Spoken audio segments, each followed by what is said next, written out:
Bonjour à chacun et bonjour à chacune et soyez les bienvenus dans notre émission Pause matinale. Pause matinale, ce sont des temps, des podcasts matinaux pour vous encourager dans votre vie de foi, dans votre cheminement avec Dieu et de vous encourager dans votre quotidien. Aujourd'hui, j'aimerais aborder ce thème avec vous, une espérance plus forte que l'opposition. Si vous écoutez cet épisode aujourd'hui, je crois que ce n'est pas un hasard. Peut-être que simplement vous cherchiez une station et que vous entendez ce message qui s'adresse à vous. Oui, c'est une parole d'encouragement pour vous, vous qui écoutez ce podcast. Alors restez bien avec moi jusqu'à la fin, parce qu'ensemble, nous allons regarder à celui qui donne la force quand le cœur est fatigué. Pour démarrer ce podcast, j'aimerais commencer tout simplement en vous posant une question. Comment allez-vous vraiment aujourd'hui ? Vous savez, si on est vraiment honnête, nous devons reconnaître que oui, effectivement, il y a des moments où tout va bien, mais que nous rencontrons aussi dans notre vie, dans notre quotidien, des moments qui sont quand même plus compliqués.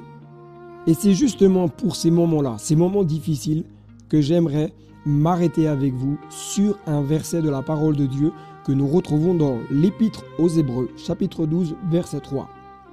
Pensez à celui qui a supporté une telle opposition contre lui de la part des pécheurs, afin de ne pas vous laisser abattre par le découragement. Ce que j'aime dans la parole de Dieu, c'est qu'elle ne nous relate pas simplement que des belles histoires, que des victoires, que des conquêtes. Dieu sait que le découragement peut nous atteindre et que même parfois, il peut nous conduire à l'épuisement. Et ce verset que nous venons simplement de partager ensemble ne nous promet pas une vie facile. Il ne dit pas que tout ira bien tous les jours, mais il nous donne un conseil précieux alors que nous sommes peut-être dans un moment de dualité, un moment dur. Le texte nous invite à regarder à Jésus. Vous savez, le découragement, je crois, ne débarque pas dans nos vies d'un seul coup.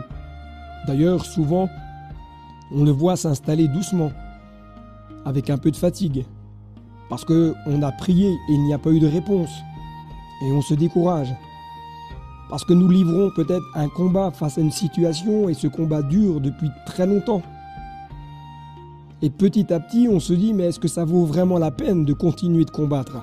Est-ce que ça vaut la peine de prier ? Et c'est exactement là que la parole de Dieu, quelque part, nous attrape par la main et nous dit, attends, regarde à Jésus.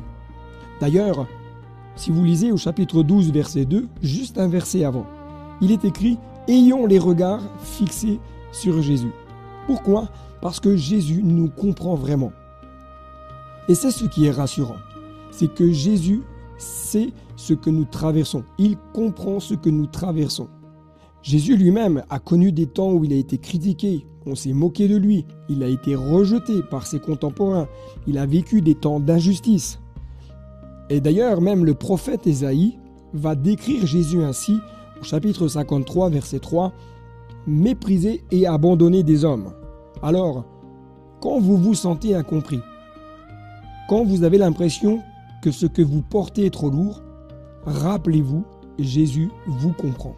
Et surtout, rappelez-vous également que Jésus a tenu bon. Jésus a traversé la tempête, il a tenu bon. Il n'a pas abandonné lorsqu'il était dans le jardin de Gethsémanée, il a tenu bon. Il n'a pas reculé lorsqu'il a été frappé, roué de coups, flagellé, il a tenu bon. La croix n'était pas la fin de l'histoire. La souffrance que Jésus a portée n'a pas eu le dernier mot. Comme le dit Paul dans 1 Corinthiens 15, 57, Dieu nous donne la victoire par Jésus-Christ. Et là, c'est important de le dire clairement, si Jésus a vaincu, alors votre situation n'a pas le dernier mot. Et Paul, dans son épître aux Romains chapitre 8, verset 37, va encore plus loin. Il va dire simplement que nous sommes plus que vainqueurs par celui qui nous a aimés. Nous sommes plus que vainqueurs, pas parce que nous sommes forts, non pas parce que nous faisons toujours tout bien comme il faut ou parce que nous avons la foi à 100%. Mais nous sommes plus que vainqueurs parce que Jésus a déjà triomphé à notre place et parce qu'il nous aime et marche avec nous. Et parfois, je crois que être plus que vainqueur, ce n'est pas ne jamais tomber, mais c'est se relever encore et encore. Alors, si je peux vous dire une chose aujourd'hui, vous qui êtes peut-être fatigué, découragé, si vous avez même envie de baisser les bras, prenez un instant. Regardez à Jésus.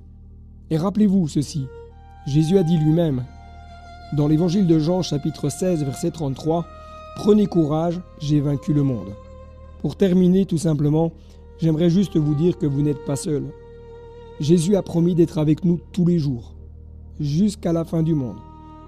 Vous encouragez tout simplement pour vous dire que votre combat compte. Et votre foi, même si elle paraît fragile, elle a de la valeur aux yeux de Dieu.